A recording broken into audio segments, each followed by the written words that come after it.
নাম কোৱা আছে বৰাইবাৰী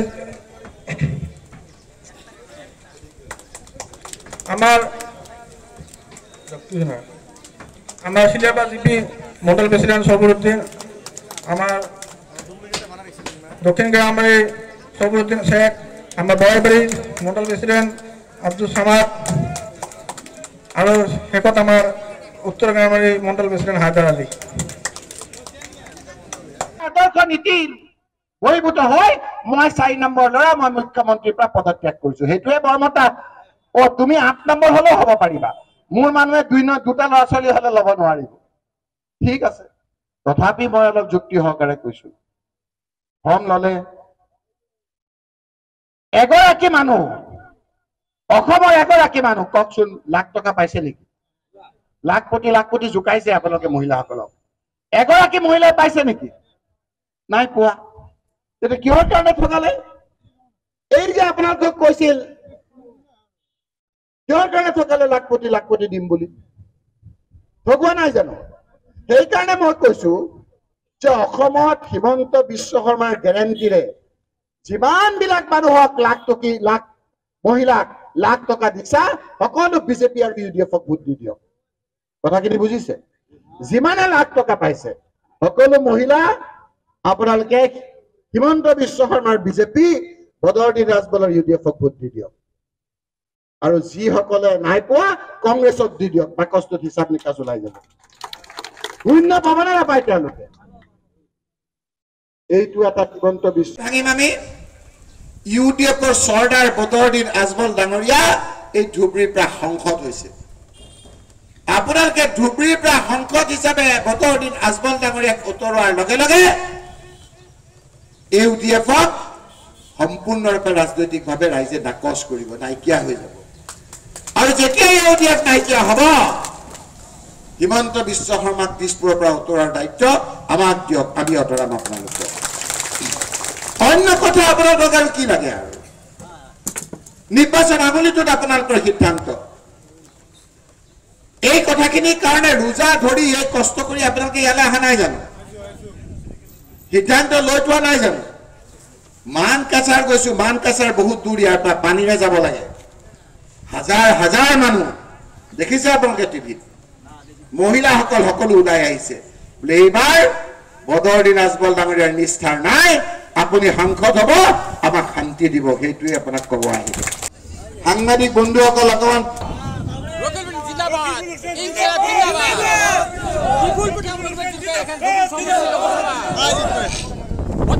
নমাই দিয়ক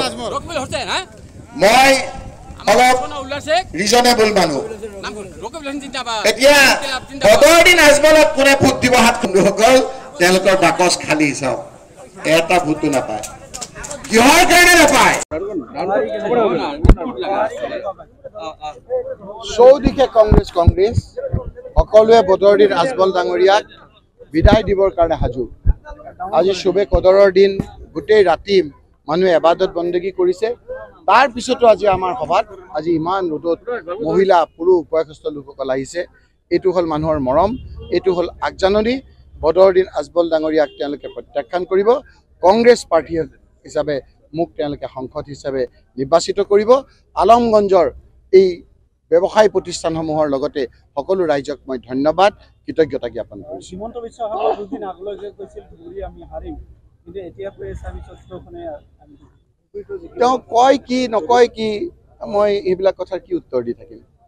তেওঁ কয় মই 14টা জিকিম তাৰপিছত কয় 13টা জিকিম তাৰপিছত কয় 12টা জিকিম তাৰপিছত কয় 11.5টা জিকিম যিজন মুখ্যমন্ত্ৰীয়ে 11.5টা জিকিম বুলি কয় সেই মুখ্যমন্ত্ৰীৰ কথা কি আপুনি উত্তৰ দিব আজিলৈকে ইমান মুখ্যমন্ত্ৰী হৈছে এনেকৈ তুলুঙা তৰল কথা কোৱা মুখ্যমন্ত্ৰী অসমৰ মানুহে কেতিয়াও দেখা নাই গতিকে তেওঁৰ কথা আমি উত্তৰ দিব লাগে বুলি আমি ভবা নাই দুদিন পিছে বেলেগ কথা কয় কেইদিনমানৰ আগত বেলেগ কথা কয় আজিৰ এটা কথা কয় গতিকে তেখেতৰ কথাৰ উত্তৰ দিবলৈ মই নিবিচাৰোঁ ৰাইজে তেখেতৰ কথাৰ উত্তৰ দিব বহুত এনেকৈ অত্যাচাৰী আপোনাৰ সাহস আছে যিয়ে পিছত আত্মহত্যা কৰিবলগীয়া হৈছে আৰু নহলে মানুহে তেখেতক গাদীচ্যুত কৰিছে নিৰ্বাচনী আচৰণ বিধি বলবৎ হোৱাৰ লগে লগে চৰকাৰী আঁচনি ৰাইজৰ মাজলৈ নিয়াটো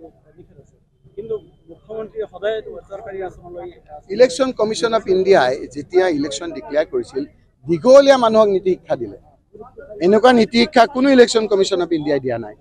তাৰ পিছতো যদি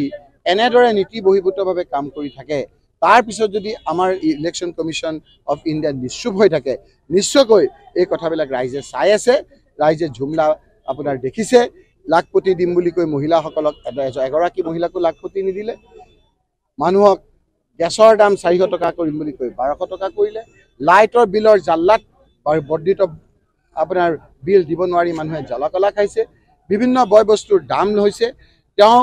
আকৌ 1000 কোটি টকা লৈ বা ধাৰ লৈ তেওঁ উৰাজাহাজেৰে ঘূৰি ফুৰিছে এই কথাবিলাকৰ ভূতৰ আকাৰ লৈছে আপোনালোকে কেৱল ধুবুৰী নহয় আপোনালোকে চাব ডিব্ৰুগড়ত আপোনালোকে চাব গৌৰৱ গগৈ যোৰহাটত আপোনালোকে চাব নগাঁৱত ৰজিনা তিৰ্কি আজি আপোনালোকে চৌফালে কংগ্ৰেছ আপোনালোকে দেখা পাব কৰিমগঞ্জকে আদি কৰি বিভিন্ন ক্ষেত্ৰত আজি ৰাইজে সিদ্ধান্ত লৈছে যে হিমন্ত বিশ্ব শৰ্মাৰ বিৰুদ্ধে অনাস্থা প্ৰকাশ কৰিয়েই কংগ্ৰেছ দলক এবাৰ তেওঁলোকে সমৰ্থন কংগ্ৰেছে কেইখন আছে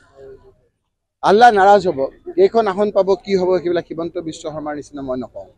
কেতিয়াবা 14খন কেতিয়াবা 13খন কেতিয়াবা 12খন কেতিয়াবা 11.5 আজি আপুনি ক'লে আকৌ ধুবুৰীখনো পাম বুলি কৈছে তেওঁ কেতিয়া কৈছে কি বুলি কৈছে তেওঁ বোধহয় ইয়াৰ প্ৰাৰ্থীজনে তেওঁক ধৰিলে যে আপুনি যে এইটো এৰি দিছে গতিকে ইয়াৰ আমিতো ভোট নাপাওঁৱেই তেওঁ কি কয় কি নকয় ঠিক নাইতো আকৌ কথা সলাই দিলে ৰাইজে বুজি এতিয়া ক্ষমতাত আছেতো একদম উভত ঘূৰে নাচিছে যিদিনা ক্ষমতা যাব সেইদিনা আপোনাৰ পাব যে কি অৱস্থা হয় সভাতটো দেখা নাই ক'তো আজিতো ক'তো দেখা নাই মই গৈছোঁ আপোনাৰ মানকাছাৰ তাততো যোৱা নাই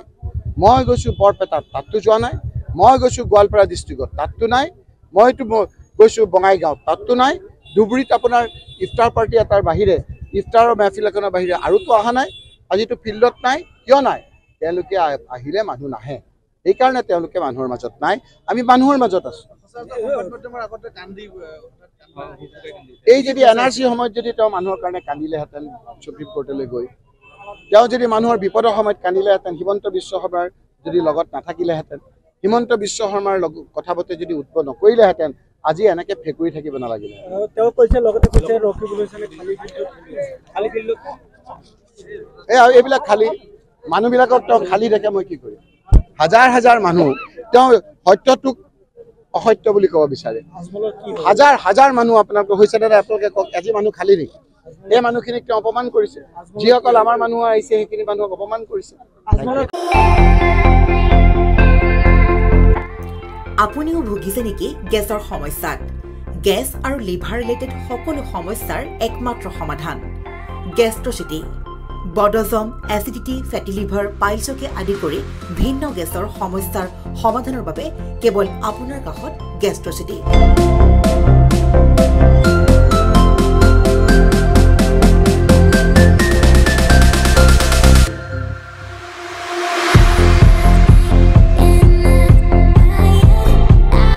ভিজিট কৰক গেষ্ট্ৰচিটি গুৱাহাটী হাতীগাঁও চাৰিআলি যোগাযোগ নম্বৰ 7577999909